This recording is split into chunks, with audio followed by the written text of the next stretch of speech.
భారతీయ జనతా పార్టీకి సంబంధించిన సీనియర్లు లేదా సుదీర్ఘకాలం పాటు ఆ పార్టీ సైద్ధాంతికంగా నమ్ముకుని ఉన్నటువంటి వాళ్ళు ఈటలని అంగీకరించడం నేర్చుకోవాలి. పదే పదే ఈటలని ద్వేషిస్తున్నారు, ఈటలను వ్యతిరేకిస్తున్నారు. అది మంచి పరిణామం కాదు. కొత్త వాళ్ళు వచ్చినప్పుడు వాళ్ళని కలుపుకెళ్ళగలగటం వల్లనే నార్త్ ఇండియాలో బీజేపీ బలపడింది, ఈశాన్యంలో బీజేపీ బలపడింది.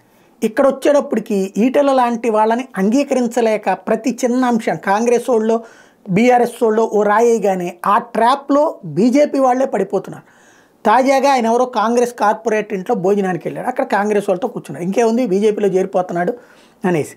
ఈటల మనస్తత్వానికి అట్లాగే ఎట్టబడితే అట్ట చేరేటటువంటి ఉద్దేశంగా సుదీర్ఘకాలం పాటు టీఆర్ఎస్నే నమ్ముకున్నాడు.